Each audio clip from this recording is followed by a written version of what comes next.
Sa summer ngayon, gawa tayo ng fruit shake. Meron kaming mango, may papaya. So, gagamit tayo ng milk, tapos sugar, saka yellow. Later na lang guys. So guys, magsasalin muna tayo ng unting mango. Sabay-sabay na sila.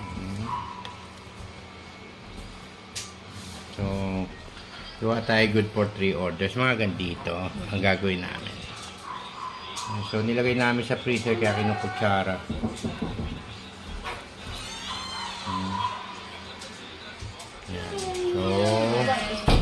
So, yan na. Ito. Lapit na ako plus eh. Yung pink ko. Yan. Isang ganito. Nilagyan ng gatas. Okay pa. Yan, sige. Okay.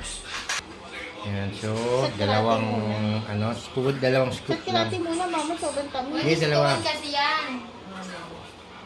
Yan. Yan, so, okay. Biblend muna natin saglit. Pero babasagin siya. Ay, mamasagin. Teka, ganyan muna. Pangarap mo, mura-mura nga. Yan, so, lalagyan natin ng yellow. Yan, muna. Paano pang-durog? Para hindi ka na mag-chop. Alam mo yun, yung maikagawa. Paano yun? Papalatan mo yung sagot talaga mo. Ito mo gagawin para matay.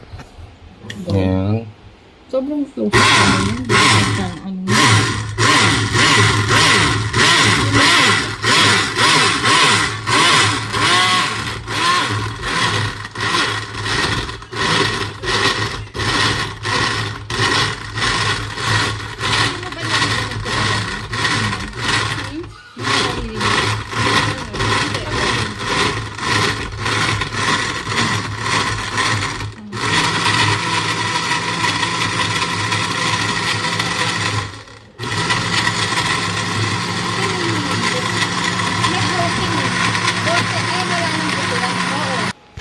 Yan, so guys, ito na. Tsura, teka, huwag mo tanggalin mo na.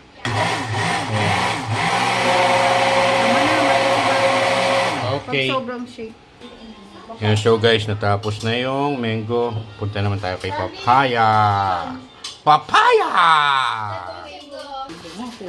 Yan, so guys, may natirang Alaska, sinama namin. Tapos, fresh milk. Tapos, Ay, kaya siguro, Ano? kaya siguro hindi ganito kulay kasi wala masyadong gatas.